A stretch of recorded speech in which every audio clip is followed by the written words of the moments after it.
Hi friends, it's Kayla Moran and welcome back to the Let's Get Candid podcast. How's everybody doing today? Happy Thursday, good morning, good afternoon, good evening, whatever day or time it is that you're listening. So happy to be back on the mic with you guys. I'm currently coming to you live from Chattanooga, Tennessee, and you might notice that I don't really have a voice, but that is because this weekend I was in Knoxville, Tennessee for my law school homecoming reunion, my first one. It was the first time being back in Knoxville since I graduated in May 2022 and moved home.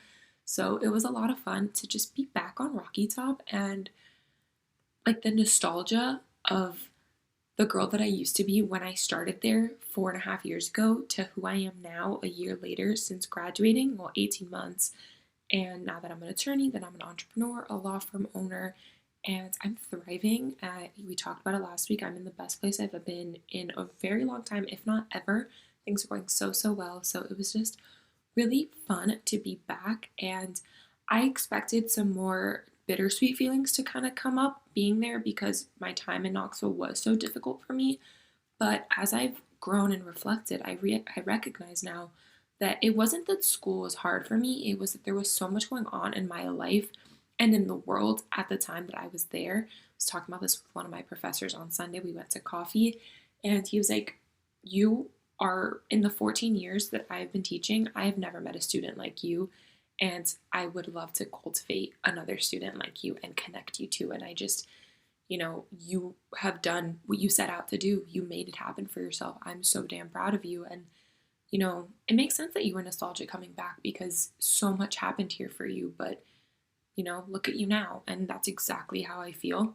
And it was so fun. I got to see everybody that I wanted to see and a few extra people that I bumped into on the street or classmates that I'm getting dinner with here in Chattanooga now that I'm here visiting Yasmin, who I went to homecoming with. She's my best friend. She was my mentor. Just people on the street, current students, mentees, and I met a couple of alumni from the class of 2018 that I absolutely adore, and they have become some of my good friends now in such a short amount of time. We spent like 48 hours together basically, up and down Knoxville, just going out to all the bars and restaurants that some of them they didn't even know they weren't open yet when they were there. So it's kind of cool getting to show them around the places that we enjoyed going to while we were law students, some of the places that they liked going to, and it was just so much fun to be back in Knoxville. I never expected to enjoy Knoxville so much, and it's definitely a place that I plan to visit at least once a year to go back and give back to the university through the clinic program that I was a part of and teach classes and speak on panels and just show students that there is a path outside of big law if they want it and kind of give them the roadmap because I had to go find it on my own and do it for myself. And another friend of mine, Autumn, who I got lunch with on Monday, did the same thing. And she's a year above me, but she went off on her own pretty much right away, like I did, doing criminal defense work. And her and I just talk about how we had to go seek out this path for ourselves. But it's really cool that now we can come back to school and our professors are allowing us to kind of build a curriculum and a program. We're in talks. It's very, very early stages, but it's something that we do want to do and the school wants us to work on with them, of giving them a roadmap of how they can get to where we are. And it'll be really cool to see when this probably does come to fruition in like 5 years or so, that we could really give back and be the mentors that we wish we would have had. Although we have some really incredible ones. I have some truly incredible mentors. Some of them have been on this podcast.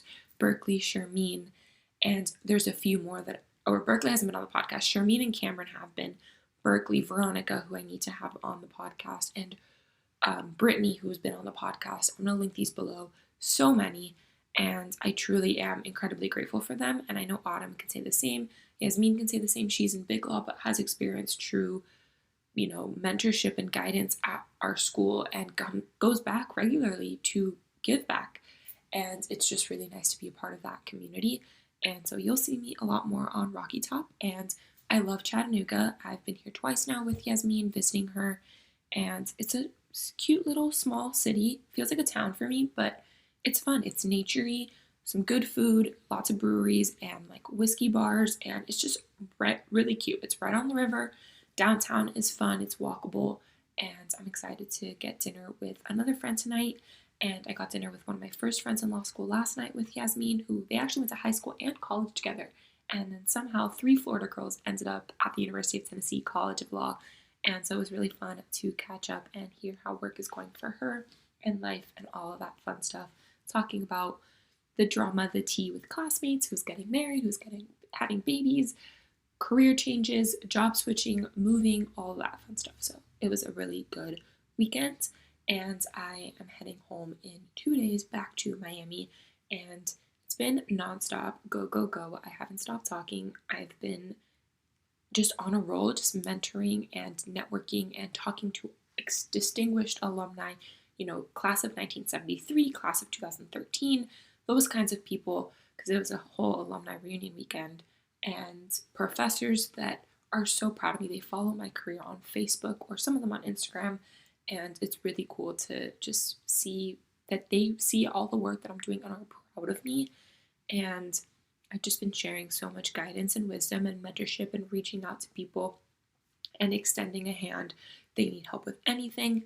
And reading personal statements for prospective law students has been a big part of my life lately. It's something I really enjoy doing. I actually have a call with one of them in a few minutes when I log off of here. But yeah, things are going really, really good. I am excited to go back home though and have a few days to myself with my family at the beach. Luckily, we live in Florida. We can go to the beach in November, and I'm really looking forward to just vibing out for a few days. Veterans Day weekend. My dad is a veteran. He's a U.S. Marine, so celebrating with him and just relaxing before a couple busy weeks, and then it's Thanksgiving and my birthday, and then we're really fast into Art Basel and the holidays, so it's going to be a wild next few weeks, but I am really, really looking forward to the end of the year and 2024. There's so many good things happening, and I promise I won't tease you guys too much anymore, but we will be having a solo chat, life update, Q&A, birthday episode in 3 weeks, so stay tuned for that. But in the meantime, lots of fun conversations coming up, this one included, and it's a little different. We go there sometimes, but I think it's a really good episode with, especially with what's going on in the world, just having friendships and talking to people of different backgrounds than you and different ways of life, and it's really fun, and I really enjoyed speaking with her. But let's do a quick suck and sweet of the week really fast, and then we'll dive right into the episode. So my suck of the week is, again, honestly, I can't really say that I have one, which is so nice. I will say, I guess I re-injured my sprained ankle in Knoxville. I fell into like a dip in the asphalt on crossing the street because I was talking and wasn't looking where I was going. And yeah, one of the guys tried to like catch me, but I caught myself before he could get his hands out of his pocket. So that was really funny. And I stumbled for a little bit, but then I was good. And my ankle is slowly but surely healing, but I mean, I'm on a trip, so I'm walking everywhere. But yeah, so the beach weekend will also be really nice to let my ankle heal, but I know I need to go to physical therapy for my ankle in the new year when I get health insurance. That's also a suck. No one talks about how turning 26, you get kicked off your parents' insurance if you are still on it, or if you're married, 26 or married. And unfortunately, I got kicked off, or I'm about to get kicked off. So I'm shopping for health insurance. That's what I'm buying myself for my birthday. And like I said, my dad's a Marine, so I have USAA, which I'm very, very grateful for. If you are any sort of military family or military relation, definitely check out USAA. Would love if they would sponsor this podcast. They don't even know about it, but love USAA. They do my car insurance and now my health insurance, and it's so nice. But yeah, so that's also a suck. No one talks about adulting in that way, but we'll talk about that in my solo episode in a few weeks in depth. But yeah, my sweet of the week is being with my best friends and seeing classmates and professors and just genuinely walking out of Knoxville feeling so fulfilled and happy and proud of myself. And this week has been absolutely incredible, and I am so grateful that I have the opportunity to go back to Knoxville and to see people. This is the last year that I will actually know students who are, actually no, I know one too well who's my mentee. So next year will be the last year that I know current active students at the school. And that's really cool. Just, I'm still invested in it. I still know what's going on. I talk to one of my professors every single month, once a month, for like a Zoom call, catch up for an hour. So I know what's happening in the school. We got a new dean, and I met him once at the very end of my time there in like April 2022. And I saw him at the alumni dinner, and he remembered me. And I don't have him on any social media. We're not friends. I never was close to him. I was closer to the other dean that we had prior. So that was wild, but he knew who I was. He was excited to chat with me. And that was incredible. Like that felt so, so good. So yeah, so many sweets of the week. Actually, this week has been so fun, so great. And I'm really looking forward to the rest of the week and then relaxing and probably going to be on a lot of trips in the next few months. So you'll see me doing a lot of this, like traveling and working from remote locations and just living my best life because I'm in that era. I've cultivated my dream life where I can work from wherever and still grow a business and really live my life on my terms. And I wouldn't change anything that happened in law school for the world. Everything truly does happen for a reason. And I'm so, so grateful that life brought me here and now I can share it with all of you. So let's dive right into this episode with Janani, and then I will let you guys go. And I hope you all have a good one. Janani hosts a magazine. She is the producer, director, editor in chief, writer, creative director, all of the things. She started it off by sharing her mental health journey and her spiritual journey on Instagram and knew she wanted to have a more tangible, high quality medium and thought, let me start a magazine. And it's a digital magazine. We talk about the evolution of her idea of doing monthly issues to going into seasonal/quarterly issues and how the magazine came to be and production aspects and bringing the people together from different places in life and her journey with spirituality and getting married. And she is Hindu, so it's really cool. I've never really talked to anyone that in depth about their relationship with their faith that is not somewhat related to my own. I'm Catholic, so I know Catholic, Christian, and I have a lot of Jewish friends, but I actually have a couple of Indian friends as well, but I've never really just talked to them about it. So this was a really insightful conversation with Janani about it, and I really enjoyed our conversation, so I know you will too. Shout out to Amber, who has also been on the podcast, who is Janani's publicist and had Janani reached out to me to have Janani on the show. So that was really fun. I'll link Amber's episode below as well. And yeah, honestly, such a fun conversation. We go there, we have some really important conversations, and I think it's a really timely conversation to be having with the way things are going in the world. And I hope that everyone is staying safe and their loved ones are safe. Check in on your friends, check in on your loved ones, and be kind to one another. If you like this episode, please leave a rating and review. Please subscribe to the show, share with a friend, tag us as you're listening. Let me know who you want to see next, who you want to hear from next on the podcast. And I will talk to you guys very, very soon. See you guys next week. Meet Janani. So, Janani, what's something that people wouldn't know about you just from following you? Okay. I would say like I'm a normal person. And so I have like the same range of emotions and same like weird personality that, like everyone has. And I think that sometimes on social media, I feel like I am, and it's kind of like through my fault as well. And I feel like some creators kind of get into this habit of like just posting what they are like used to posting. And so I'm trying to work on like kind of bringing myself to social media a little bit more instead of just the topics. So I think just from following me, you might not know, I guess, like my entire personality. But that's why I try to like do these podcasts so like a lot of my personality can come through. But yeah, I mean, for me, like I would say like social media is like it's like a journal in some ways for me. So I try to be as authentic as possible. No, it's definitely a journal for me too. And it's hard to show your personality on social media, even if you're like an open book. Like I'm an open book, it's my journal. I'll tell anybody anything, but it's still hard to like really convey that personality sometimes in written format or like short form content. And it's just like snippets of your day. Like it's still a highlight reel no matter what. So it is hard. But I think, as we all start like as people realize that it's a highlight reel and that, more people are willing to share like the not so pretty parts, I think that personality side of things will start to come out more and it'll get a whole lot easier. But yeah, I know what you mean. Yeah, we're inching towards that.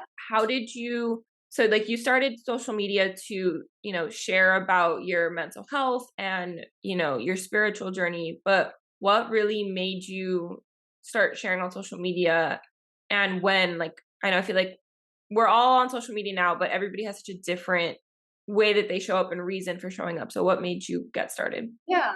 So I've like struggled with just like various mental health issues over the last like maybe 10 years prior to 2020. So like since I was 12 years old basically, and college was a really hard time for me. Like I was I felt super isolated. I was in a really toxic relationship. It wasn't the best like environment and I wasn't really like the best version of myself by any means. I like look back on that time and I like sometimes can't like fathom the decisions that she was making or like the thought process that she has because I'm like not her at all anymore. And I like reference her as like a third person because I'm like we're all just so I feel like I'm just so and like I'm sure like in 3 4 years I'll probably feel the same way about this version. But yeah, I feel like I was struggling a lot and I didn't really talk to anybody about it. And when I did, it was like I also didn't know how to share my story very much because like in this abusive relationship, like it's kind of hard to understand what reality looks like when you're in an abusive situation. And so so college ended for me, I guess we were in person for like the majority of the year, but I graduated in 2020. So when we all got kicked out of school in March of 2020, I came home and it was like a kind of a culture shock because it was like I was born and raised in Chicago. My parents had moved to Texas, so I was like doing COVID at in Texas, and it was like a brand new environment. But it was really great though because I was able to like fully leave the college experience. And when I came home, like my whole creative outlet kind of came back to me, which is journaling and writing, and that's always been like my number one thing that I did even as a kid. And like I'm such a Tumblr girl and like a blog girl, so I just started writing on my blog again. And I had like never done this before, but I had posted like my blog post on my Instagram story. And people were like, "Oh my gosh, like I had no idea that you were struggling with this. Like I didn't know it was this bad." And all of this stuff. And then they were sharing their stories and I was like, "Wow, like if one person is more vulnerable, then like look how many stories are able to like kind of come out as a result of that." And like when you want other people to be vulnerable and like you want people to be close to you and like share stuff with you, like you have to kind of be that person too and be okay with your emotions and be okay with like all the different versions that we are. And so I was trying to convey like forgiveness, I guess, through this post. And I felt like the message was received and people started becoming a little bit more receptive to talking about mental health. And I think it was in a time where a lot of people needed to have more like authentic content on social media. So I kind of came at like the right time. And yeah, so I started just posting about mental health and my spiritual journey. I've always been a very spiritual and like religious person. And then around or I know the exact date, but June 21st, 2020, I was on the phone with my boyfriend, now husband, and we were just talking about like social media and like how things were going for me. And I was like, I'm going to start a magazine. And he was like, how? And I was like, I don't know. Like, I'm just going to do it. And then here we are, where 3 years later, we have like physical copies of the magazine, digital copies of the magazine, and documentaries and stuff. So it's been a journey, but that's pretty much how I started. Yeah, no, I love that. And I can relate a lot. So I graduated college a semester early, but technically I'm the year ahead of you. I would have been class of 2019. And I can relate a lot to what you said about your college experience. I look back at that girl and I want to hug her because I'm like, man, if only you knew like how much better it could get. Like she was, yeah, like I do kind of refer to her as a third person too. Like she was struggling a lot and she was lost and she was just going through the motions and trying to do the best that she could, but she didn't know what, you know, Yeah. she had no idea. And it's funny because I went to my brother's college graduation earlier this year, and I ran into some college friends of my own that live in Tampa now. And I went out with them and they were like looking at me funny, like a couple of guys that I wasn't really that close with. And they're like, you like, I was like, why are you looking at me? And they're like, I'm just really proud of you. Like, mind you, we met when we were 17. Now we're 25, 26. And they're looking at me. They're like, yeah, just like, you seem so much happier, so much more confident. Like, I like this version of you. Not that I didn't like you before, but like, I really like you now. And I'm like, okay, like weird, but like, thank you. Like, I get what you're trying to say. Like, I agree with you. Like, I like this version of me now too. That's really And sweet. I can relate to some, yeah, to some degree of the toxic situationship relationship. That struggle in college is so real and something that a lot of us struggle with and we experience. And I think not a lot of people talk about it because everybody's experience varies. So it's like hard to talk about. But I can relate to that being the catalyst for me, for my spiritual journey, and really being more in tune with my mental health and figuring out, you know, is this really right for me? What am I actually looking for? Why am I like really just being more self-aware, I think, of like, why am I going for these types of people? And like, why do I have these people in my life that aren't serving me? And then it really snowballed for me when I was in law school. But, I think COVID happening and having that time to just, take a step back. And I kind of similar to you also, the culture shock. Like, I went to law school in Tennessee. I'm from Florida. Mm. I got to come home halfway through my 1L year of law school back to Miami, and a lot had happened in my 7 months in being in Tennessee. So I got to decompress from that, plus college that I never dealt with any of those experiences. Now is like figuring it all out, and we were opening up about mental health as like a whole on social media. And I think it was like, yeah, the right place, right time. I started connecting with the right people, and I really figured out who I was. And that is what led me to everything that I'm doing now. It just like was like one big snowball effect.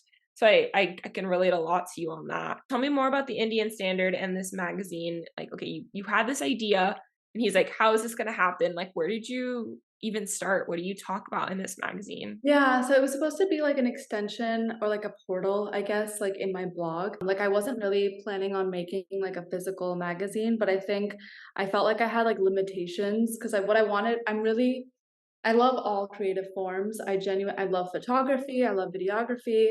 I personally love directing, and like now I get to direct all my shoots and stuff like that. I love the written component. I love poetry. So there were so many different components that I wanted to have, but the key part was sharing other people's stories because I think I quickly realized after posting my own for a bit, I was like, there's no way like I'm the only one with this story, right? Like there's no way that I can reach so many people with just mine because mine is so limited as much as like it can be relatable. I think like I really wanted to capture the vastness that was our community.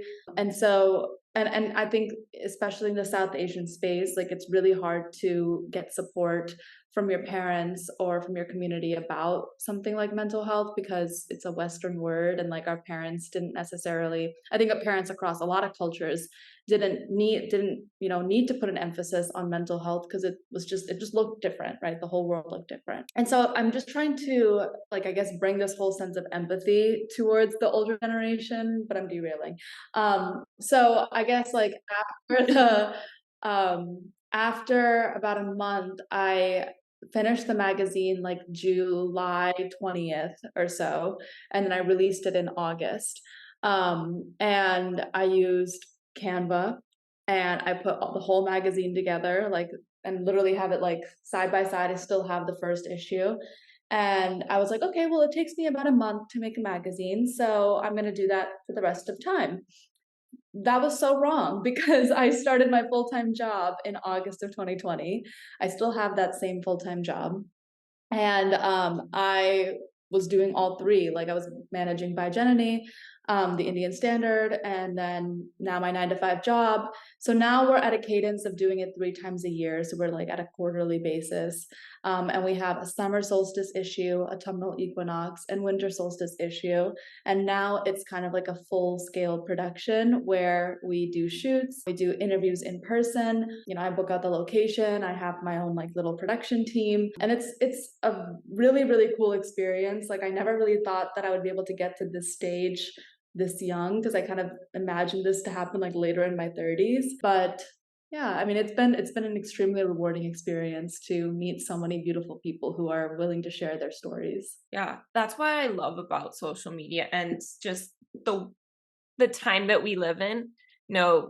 There's a lot of downfalls, but the beautiful part is that we get to connect with people that we otherwise wouldn't be able to, and being able to share their stories in a different way, whether it's a podcast or a magazine or a blog post or something. That connection, like that was what was missing. And COVID really taught us that we needed that level of connection and that empathy, like you were talking about. And so now I love that, you made that your mission to really share that. And that's something that is really important to me as well. Like my whole goal with this podcast is to share that, everybody has a unique experience that allows them to get to where they want to be. And like you said, you never thought you would be doing this right now, or that it would happen so fast. And same thing. Like I never thought that I would be a lawyer and an entrepreneur at 25 years old, but here I am, and I wouldn't change it for anything.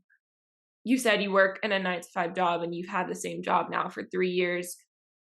What do you do in your 9 to 5 job? And like, does it help you at all? Like, or is it two completely different skill sets? How do you balance this like spiritual side of you with this entrepreneurship side, and then also this like career woman side of you? So I work in banking, and the entire job has transformed for me as well.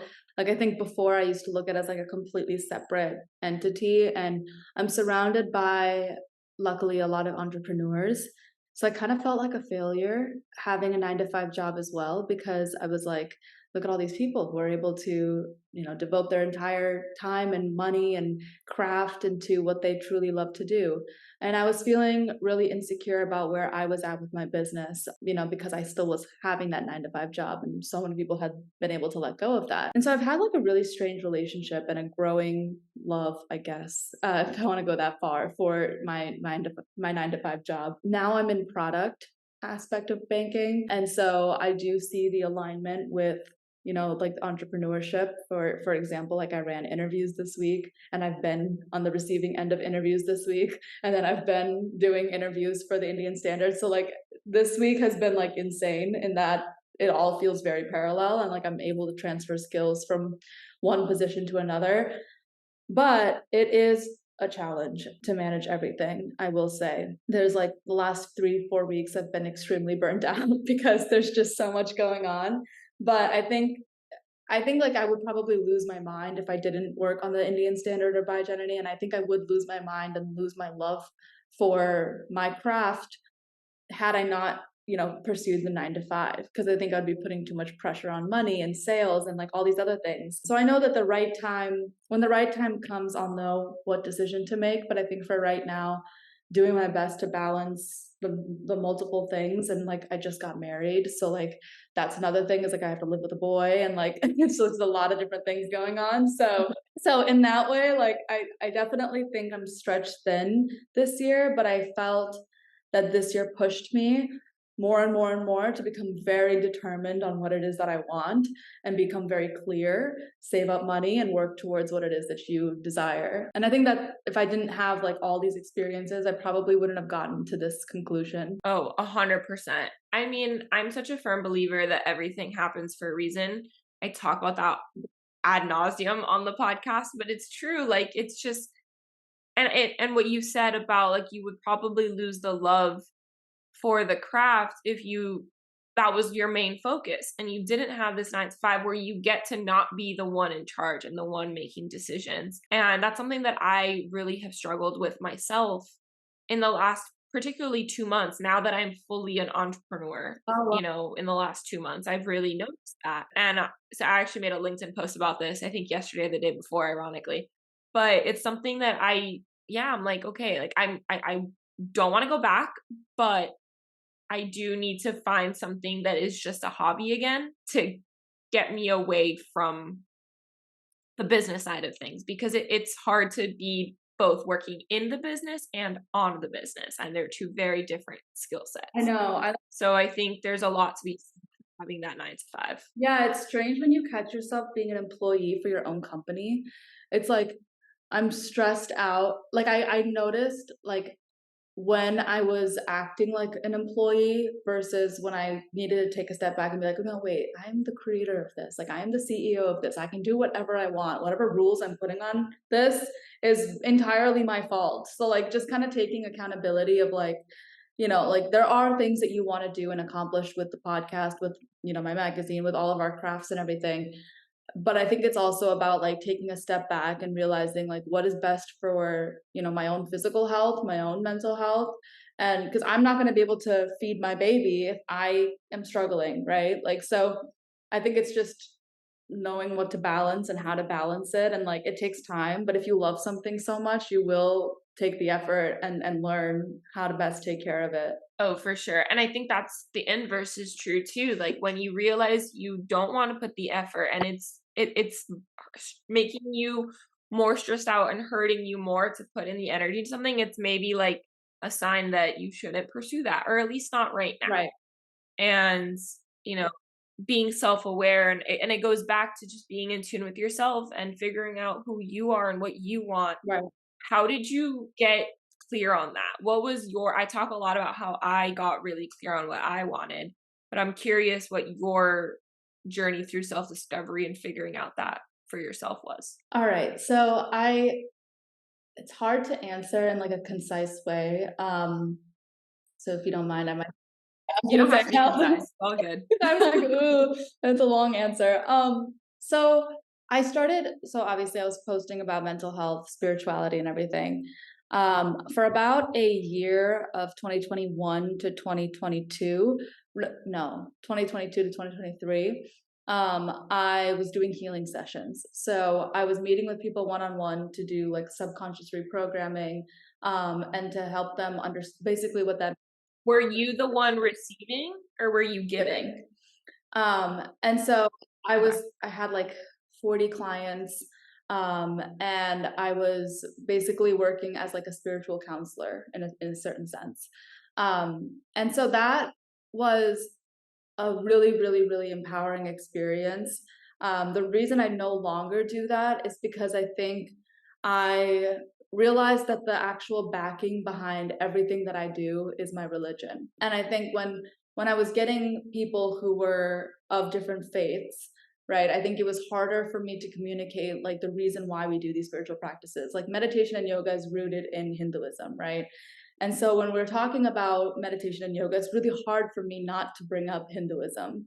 But at the same time, you never want to push a religion on anybody. So I think I had to take a step back and be like, okay, the stuff that you can talk about whatever you want to talk about, right? But like at a certain degree, like it's kind of difficult to bring that religion side to social media, because I feel like I was on a podcast earlier today and we were basically saying like religion is, it's become like a political thing.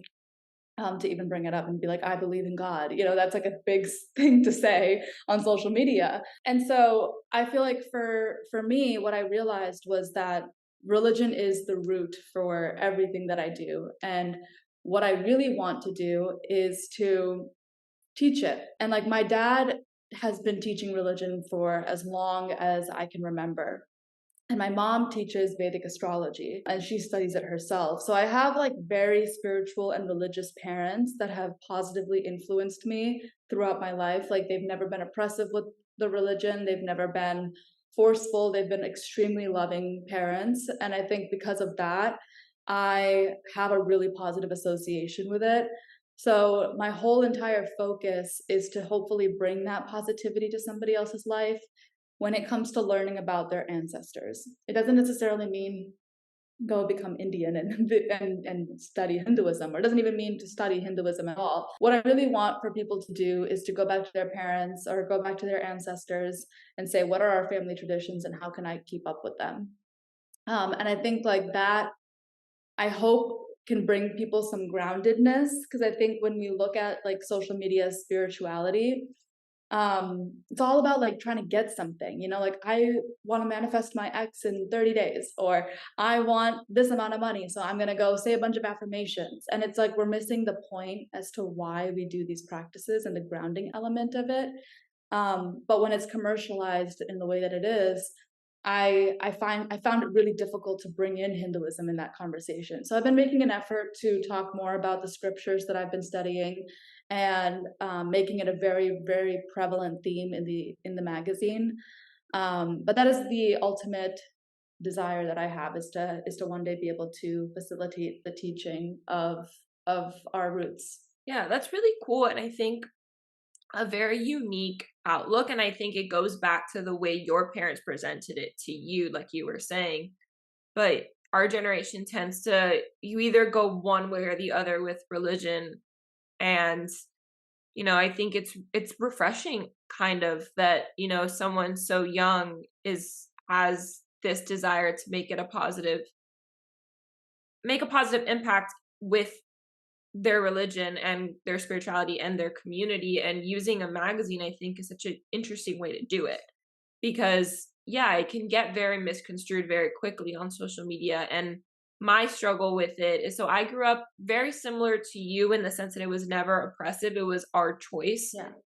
As a Catholic, I'm Hispanic, very much a Catholic like community. And I grew up, I started off in Christian school, but I very quickly went to public school because it was just, affordable and just as good of an education, if not better. Like I got a very, very good public school education, whereas my brother ended up starting in public school and then switching to private school. And he got a really, really good private school education. And there's definitely differences in like the academic level and obviously the religious level. And like I notice now that I definitely want to give my kids the private school upbringing, Mhm. not because of the religion aspect, but because of the network and the academic strength that they have versus in a public school. But that's also where I live. Miami doesn't have the best public schools. There's a few really good ones, but the private schools, there's a few like incredible private schools, and like I want my kids to have that opportunity. But for me, everything I do, yeah, it goes back to my like spiritual background as well. And I never considered myself a very religious person. Like I didn't grow up going to church, but I was instilled from a young age that like you can pray to God if you need him, and like he will be there for you. So that's just really interesting how you use that, and you are a lot more involved in it than I am, but that is like a big foundation point for you, because it's something that I've noticed when I am in darker times, I do gravitate more to it. Yeah.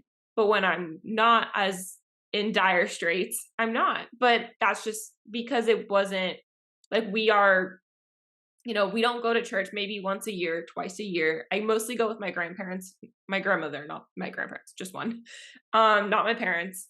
But, you know, it's I pray when I need to. Like I cried myself to sleep praying 2 nights ago, and that's okay. And like my parents, I know that they do when they need to also, but it's just not a thing that we do. But it's something that I know that I want to, it's important to me when I go to get married and when I go to raise a family. So I'm like, okay, interesting. Like I think things are shifting for me. I don't really know what that means. Yeah. But that's Um, what happened with me. but yeah, religion is such a weird I know. concept. It's hard to talk. I know, and it's also different because we obviously come from different religions, but I think that there's a lot to relate there. Like when I think the thing that made me really steeped into, okay, this is what I want to do, to go back to a previous question, like I was trying to picture myself teaching the material that I know to my children, and there were so many gaps that I felt. And Hinduism is like one of the oldest religions. Like it is extremely, and I speak South Indian language. I speak Tamil. My husband also speaks Tamil. So like we already have the benefit of speaking the same language. We already have the benefit of being from the same faith, being in the same caste. Like our families are very similar. like, why wouldn't we teach our children these things? And I think when I realized that there were so many gaps of my own knowledge, I felt really insecure about it. And so my self study occurred probably like around 2 years ago, 2.5 years ago. And then I asked my parents to start teaching me formally last year. And that has just like completely changed my outlook, completely revolutionized my mental health experience. Like I no longer experience the same symptoms that I had in college. And it's like, as much as like the self work that I did, the journaling and all of that stuff contributed heavily to like catapult me to the next stage, I feel like religion has now provided, and spirituality has provided me like this foundation of everything's okay. And like that, like everything is okay, not everything's going to be okay, I feel like was a massive shift for me.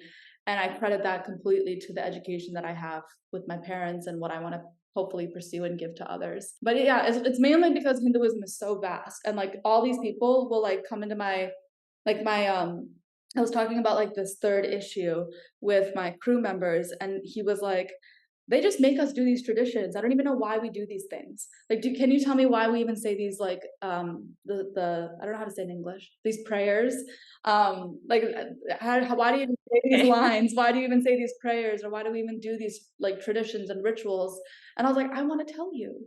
Like I want people to like, you don't have to go do it, but I at least want there to be a platform for people our age who can go and take classes and not be surrounded by like a bunch of kids, you know. And I want to like support that, and the magazine is like my fun creative way to send the message across. No, I like that. And it's true. It's like I love, I don't know what type of TV shows you watch, if you watch TV, but I am a sucker for a historical drama. Same. And I'll, you know, I've been watching the Medici like show on Netflix, Renaissance Italy, Renaissance Florence. Very, very Catholic based. Everything they did revolved around the church. And so it's made me a lot more like art, everything about art was symbolism, and like, I just made me really want to get back in touch with it. And I go through periods of that. Like I watched Reign, which was like Mary Queen of Scots. I've seen like the Henry VIII, like the Elizabeth, the first shows, like all of that, the Crown, like these are steeped in history, but history is steeped in religion. And it's just, it's fascinating to me. Like, I love these stories. And like, I actually took a world religion class in high school, and I loved it, learning about the different religions, because a lot of them are very similar, and at least at the root. And so learning about the differences and yeah, like why we have these traditions, why we do things. I now have a lot of friends that are Jewish, and their cultural background and the way, their high holidays just passed, and like learning about why they eat certain foods on certain holidays. And like, it's fascinating to me. Like the history aspect of it to me is so fascinating. I have a friend of mine who is Indian, and I joke all the time with him. I'm like, I'm dying to go to your wedding and just experience the cultural, like all the different things like I won't ever get to experience other than at an Indian wedding. I can't tell you like specifically what kind All of, good. where his family, I don't know that, but he's told me and I forget. But I just think it's fascinating. And like now I have friends in almost every major religion, with the exception of Islam. That I know of, I don't know anybody who's Muslim. And I'm like, I'm dying to meet someone who is, because I want to immerse myself in their culture and experience it. Like, I know that I'm gonna have a Catholic wedding, and like my Jewish friends will come and experience that. And like, I'm excited for them too. I'm excited to go to a wedding in a temple, or well, they don't really have weddings in temples. They do them outside, but like a Jewish wedding, Yeah. and a Hindu wedding, and all these different, like, it's just the cultural aspect. So I get what you mean. And with like, you don't know how to say it in English, I say things all the time in Spanish, and I'm like, oh, wait, I need to translate that, because I don't know how to say it in English. I have to say it in Spanish first. So I get that. But I love that your journey is both spiritual and religious, because it's something I can relate to as well. And like I think part of the reason why I've gotten a lot more invested in it is also because of, yeah, like I know that eventually I do want kids. That is coming sooner to me. Like I'm not that far away from that. And I what kind of upbringing do I want them to have? What kind of education do I want them to have at home? So like I need to brush up on it so I can, when they come home from school and they have a lesson and a question, I know what to do. And I actually have like my childhood book of Bible stories. It's right there. And every once in a while, I'll like read through them because we know the stories. Like we've all heard of them a million times, but like I can't, I don't know scripture. I don't know verses. I don't know like specific details. But going and reading a children's book, sometimes I'm like, oh, I remember that. And like now I know what that lesson is, like why that's referred to in a song or in a book or whatever. Yeah. So I love that. But no, I was gonna ask, what is the difference for you between spirituality and religion? How do you practice them differently? So at this point, I would say like it's all kind of merging together. It's kind of hard for me to right now differentiate the two. I mean, in my practices, like I could consider like last night we had, per the Vedic calendar, we had a full moon, right? So I pulled out my tarot deck and I read some cards and then I journaled and I had like a little full moon ritual, right? To me, that's like the fun spiritual side.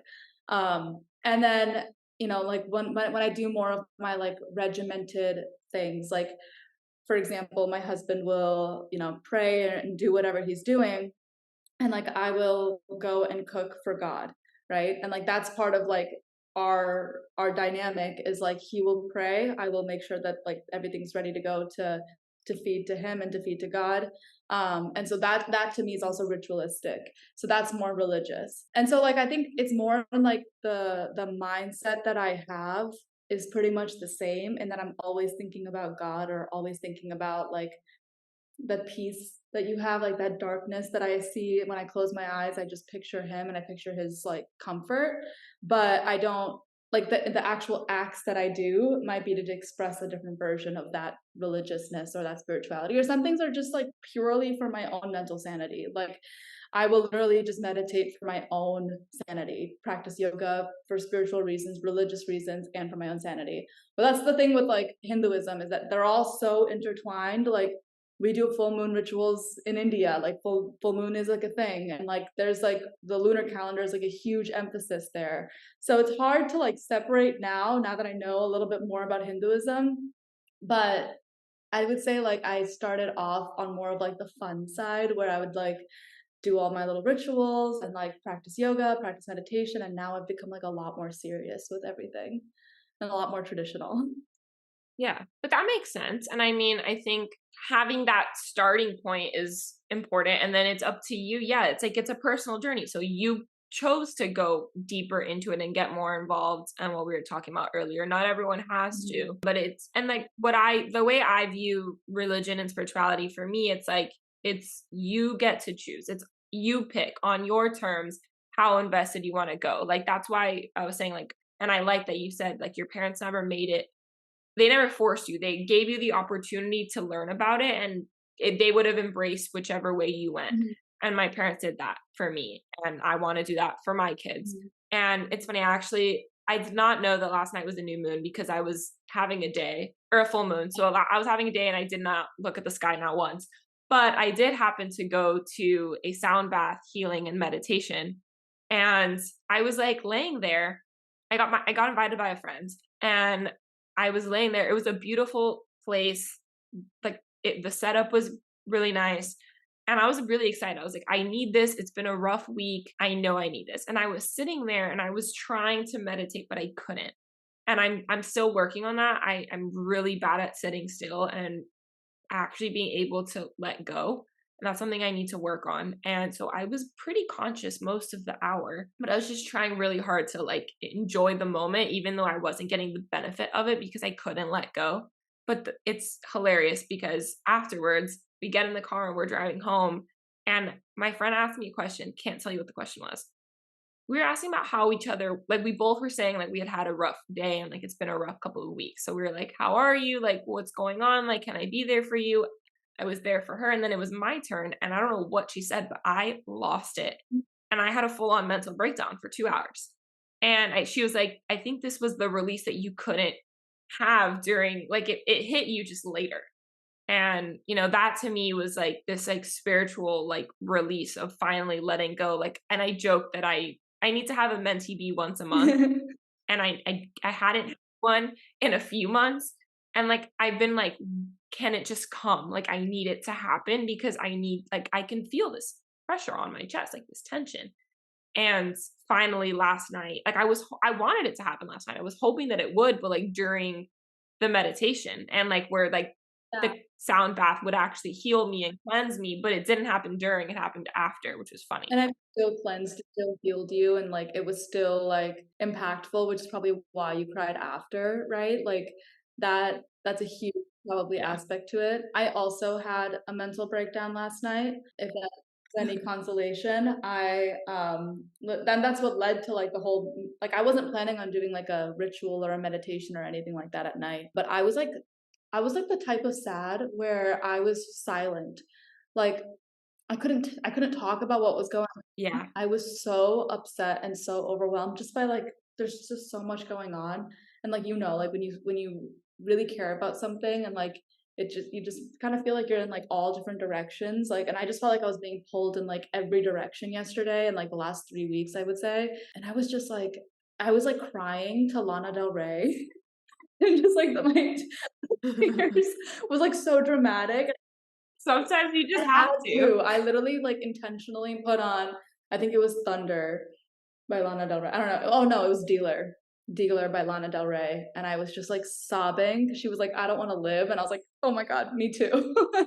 And I was just, but it was so necessary, and I'm glad, like, today I was able to, like, have that all released and, like, start new. Yeah. No, it's funny. Several of my friends, so like I'm the type of person that I need to vocalize how I'm feeling. Like I need to get it out and I can't just talk to Yeah. a void. Like I need to have an actual person on the other end responding to me and just like actively listening and being there for me. So I like had texted a couple of my friends. So like while we were on the drive home, I was talking to one friend. And then when like obviously like we had been in the car for an hour, like we had been parked by driveway, we were like, okay, like she needs to go home now, but I'm not done yet. So I was like, who can I text to like call to have this conversation? So I like texted a few of my friends, and thankfully one of my friends from law school and was like, I can talk 15, 30, 20. He said 15 or 30 minutes only. We talked for like an hour and a half. Aw. God bless him for staying late on a Thursday night, knowing he had to go to work the next day. But he like let me talk for an hour and a half and really just get it all out. And then by the end of it, we were talking about completely different things. But I needed Yeah. that and just having that space. But I can so relate to like the sad music, cry, and just yeah, like I was feeling a lot like that last night too, like that song. And you know, sometimes you just have to like you have to let it out. And I had been dying to let it out for so long. And I've been so overwhelmed and like in the best way possible. Like so many good things happening, so many things happening, and a lot of good things, some not so great things, and a lot of realizations and a lot of, priority shifts and really just Right. figuring out who I am. Like, and then it's something that he said, I don't know if you can relate to this. Maybe you can because you just got married, but it was something he said was like, I think when we graduate law school, we kind of enter this new chapter in our lives. Like we're fully adults now, we're no longer in school. Now we're fully adults, we're working.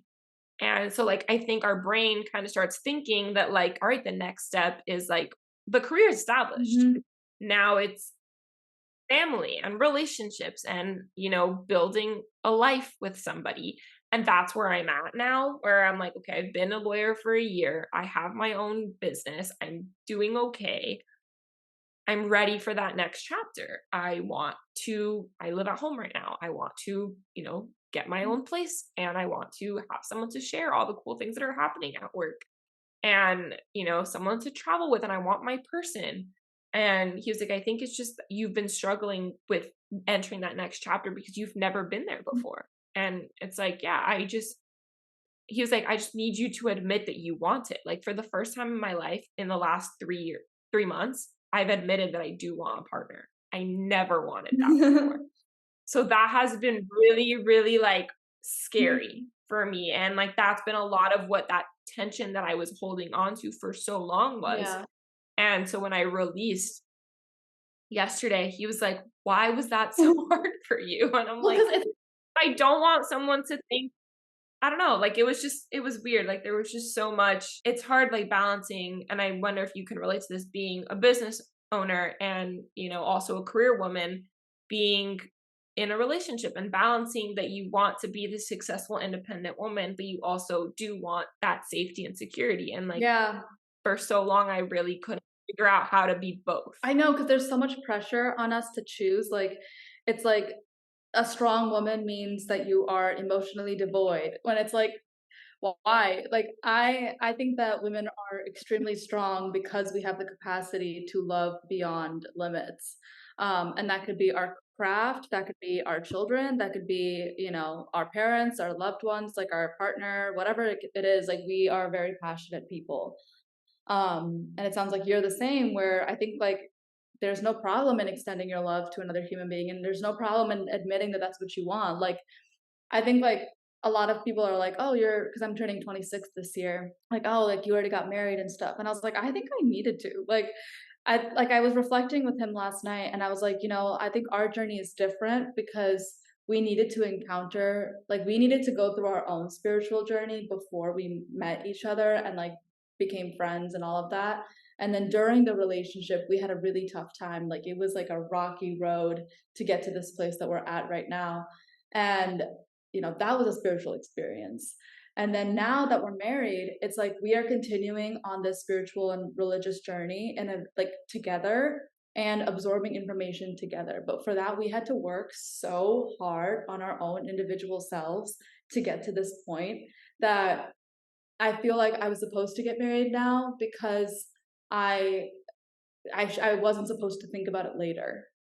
And I feel like that because I know that like my business is like it's growing, it's like a baby still, she's only 3 years old, like getting her to be at the age where she can be independent. And like I just like to personify these things because I'm like, I can't be putting pressure on this like child, like this 3-year-old baby to perform at the level that I want her to perform at.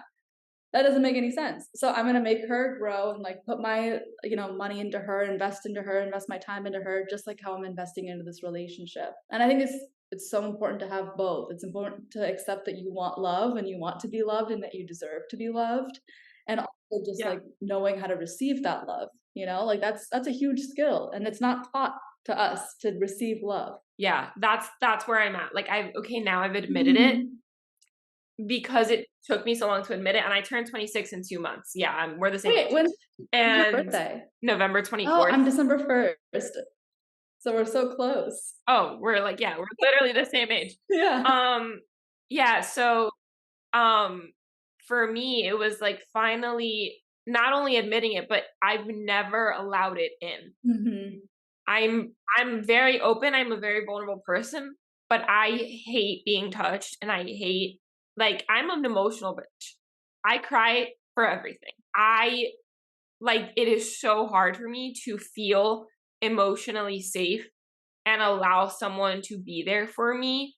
Like, I can vent to anybody, and, it means nothing to me who you are. I can never speak to you tomorrow, and, doesn't bother me that I shared my whole life story with you. Yeah.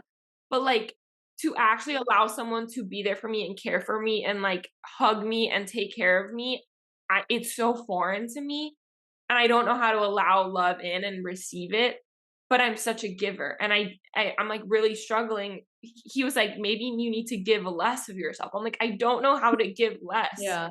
because I want more, I want to start receiving more, but, I don't know how to," and so that's where I'm currently at with, my spiritual journey and, meditation and, that's where I'm at. I need to learn to let go and release, Mhm. and that's why it's funny, I really got into yoga and meditation in the last 2 months because of all of Yeah. this. Finally, I had been a long time coming Mhm. for sure that this was all gonna happen. For 23 years of my life, my whole sole focus was school. 24 years, I graduated law school at 24, and finally, when that was over, it's like, "Okay, now what am I gonna put besides work, where else am I gonna devote my time and energy to?" And it's like, "All right, I need to make sure I'm right because I am entering that chapter, and I want, like, okay, I do all these amazing things, but, who's it for? What's it for? What am I doing it for at the end of the day?" I want to build something that's gonna last and have a legacy and make an impact. And the only way I can do that is if there's someone to give it Yeah. to, and as someone I'm doing it for.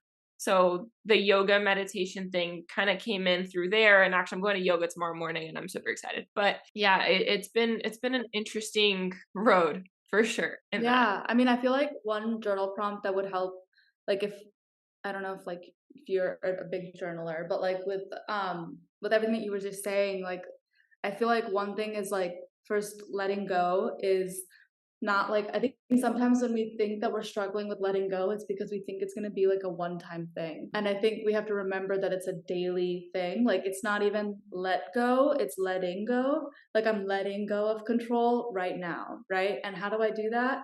By putting my attention on where I'm sitting, by paying attention to my breath, even when I'm having a conversation. It's connecting to my chest. It's like these little touch points really help. And then you just kind of like realize, okay, like I have to let go consistently. Like it's a process. And anytime I thought that I was struggling with releasing something, it was usually because I expected it to be one big release, when in reality, it's little ones throughout the day. And that will also kind of transition to journaling, where it's like, I would even write down like where are all the times where I felt like someone didn't give me the love that I wanted.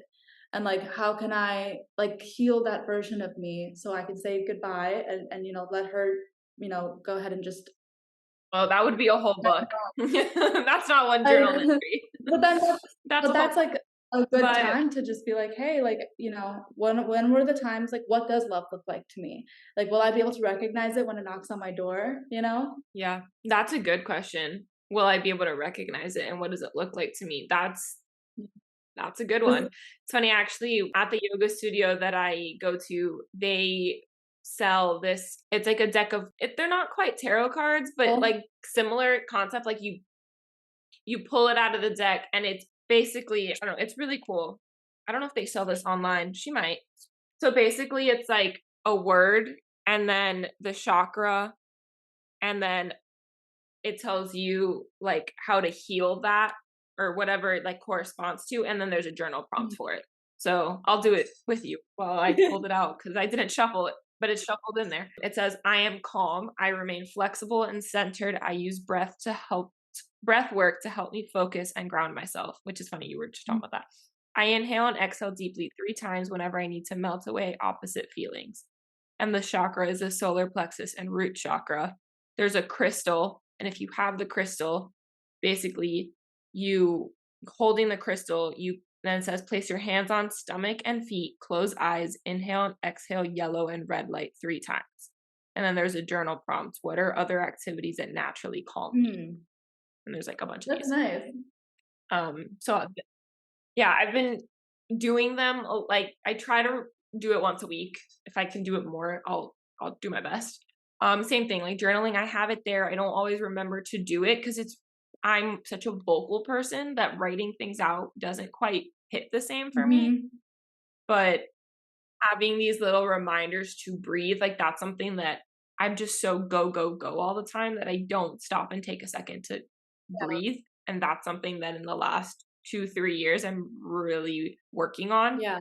I need to remind myself of. And I think it's kind of nice that like you grew up in a religion and in a home that is so in touch with that, and that your foundation is based in that spiritual practice of yoga and meditation, because it is such a beneficial thing. Mhm. Now that I've started it, like I really can see the benefit of it. Yeah. And maybe that's why things have felt a lot more seamless for you going into that, like that extra level of religion, because it's ingrained in you in a way that it wasn't. Like if you don't grow up in that, it's really really hard to get to, Yeah.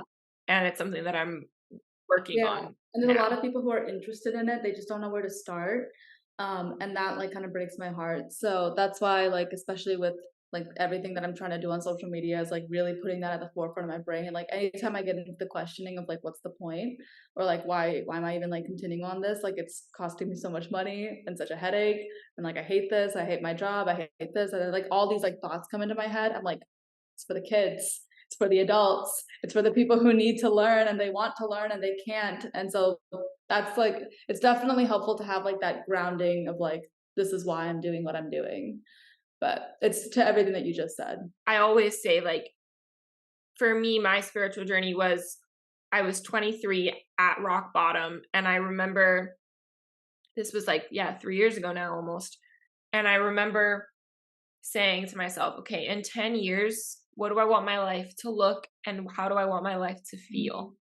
And what can I do today and every day that is going to get me there? And so, like, I reverse engineered, I got all the big goals out on paper, all the big things I wanted. And I started getting really micro on them and, gut checking. Like, I'm a, human design, like, I'm a manifesting generator and I'm a gut intuition person. So I gut check Mhm. myself constantly. And it's just like constantly little, like, realizations and revelations and healing. It's been like an ever present journey for the last 2-3 years of this and figuring out what feels right to me and, yeah, grounding myself in that. Mhm. I don't know, that's kind of how my journey started. And then yoga has been the newest addition. But it's so funny because my dad was like, I think yoga would be really good for you. He told me that my entire life. Oh, And I was like, I'm a dancer. That's enough of a workout for me. Like, I'm good. I'm fine. And then it's like, I realized it wasn't a workout. It was like so much more than yeah. that. For someone who wants to get into all of this, like what we've been talking about, where do you, like you said, like people don't know where to start. Where do you recommend people start? You're gonna hate me, but it's journaling. I think like a lot of it is just like recognizing what it is, like having that conversation with yourself. I feel like getting into the practice of putting pen to paper, like a lot of people would recommend it because it helps you slow down. And I think some people get really intimidated by meditation because you expect for all of your thoughts to go away. And I think because you think like, oh, I should be experiencing no thoughts, like that's not the purpose of meditation at all. If you want to imagine it, it's like when you go to uh, like an intersection, right, and you see a red light, you're not going to focus on one car the entire time. You're going to notice the cars around you, right, and they're going to pass by you. You're not going to necessarily fixate on one. You may, but it's going to go out of view at some point. And that's what a thought is, right? Just letting it pass through and not attaching yourself to any of them, because it's not always, coming from the best place, like those thoughts. And we don't know what biases are running in the background. We don't know what programming is running in the background unless we journal. So I think like if you're really intimidated to go into meditation, try to remember to practice a few deep breaths throughout the day. Connect your body to various points. Like when you're walking, remember to walk with your feet. When you listen to music, listen with your ears, not your brain. When you eat, make sure you take slow bites. It's like those little things help a lot. Like when you're brushing your teeth, only brush your teeth. Don't think about anything else. Or like just look at yourself and just brush your teeth with intense concentration. And like just these little things, like picking up a cup. Like I'm not gonna not to make sure that you're not doing anything too automatic. Then I would say to transition into meditation when you feel ready, and start off with like 2 minutes, 3 minutes, do the guided meditations, and then get into yoga, and then read. I would say read about everything that we're talking about. There's a million books out there, and I have a bunch on my website that I recommend. But I think Letting Go by David Hawkins is one of the best books I've ever read. That's English. Um, so I would start with all those different things. There's a lot of ways to get into it, but I hope that helps. No, for sure. And yeah, I was gonna say recommend a book. So perfect. I'll link your website and stuff below, but I was literally gonna ask you for that recommendation. But yeah, I think, yeah, like that the meditation for me has been very, very hard because, yeah, it's like I realized that, like, everyone's like, okay, you're supposed to just be still for 30 minutes and, you know, listen to your breath. And it's like, that's really hard for someone who doesn't know how to sit still. But working, I really, there's been some really great guided meditations that I've enjoyed and I really want to get more into it. But I think yoga has been, for me, it was getting into yoga first because it's a form of meditation where you're moving around. So it's a little bit, I think, easier for me in that sense. And it's a good way to get out of my head and into my body in a way because, yeah, we are so automatic and we're just going through the motions of life. And we don't really stop to think of why we're doing things. Kind of going back to like even what we were talking about before of like, what are you doing this for? Why are you doing this? It's like, how are you doing this? And just being really intentional with everything you do. And that's my word for 2023. and has been for 2022, 2023, and will be in 2024, just being intentional Yeah. with everything that I do to really just make sure I'm enjoying and loving the life that I am creating for myself and loving the person that I'm becoming, not just doing all these things for the views or the validation or other people. Like, Yeah. I want to share it with the world because it's important to share. And I know you can relate to that, but like at the end of the day, I'm doing it for me too. Yes. Absolutely. But yeah, no, this has been really great. It's funny, like it's kind of the type of conversation that I needed today, and I love when that happens. Like it's like the conversation that I needed to have, and that was the whole goal of me starting this Oh, podcast. that's So so thank cool. you so Thank much, Janani, for coming on the podcast. Where can everybody find you? And I'll link everything below. you. And how I can improve as a creator and like make things a little bit more relevant for everybody. So I really appreciate this time. And everything is on by Janani. So byjanani.com, by Janani on Instagram, TikTok, and then the indianstandard.co and the Indian Standard everywhere. We are coming out with a new issue next month. It looks like in October. So our second issue of the year, and then we've got Would You Post This as the third one for the year. So yeah, a lot of new content coming out soon. So there's stuff to check out. I'm not the best at like pitching myself. And if you could leave listeners with one piece of advice, the best piece of advice you've ever gotten, what would it be? I think it's really that everything comes back to gratitude. So if you're feeling really shitty today, or if you're coming off of yesterday's whirlwind and like whatever the case may be, or if you're having a good day, I think just being grateful, like truly grateful from your heart, is what's going to help the most. And like we can talk about all these different spiritual practices and techniques and everything, and they're just merely tools, right? It's not to overwhelm you or to do a laundry list of things that you have to do to be better. It's more just things that could help you end your suffering. And one thing that really ends your suffering is just being grateful. So if you can have the opportunity to find something to be grateful for, I would recommend that first. Yeah, I love that. Gratitude it's essential, honestly. And that has been a big part for me in the last few years too. Yeah. Well, thank you so much for coming on the podcast, and we'll talk to you guys next week.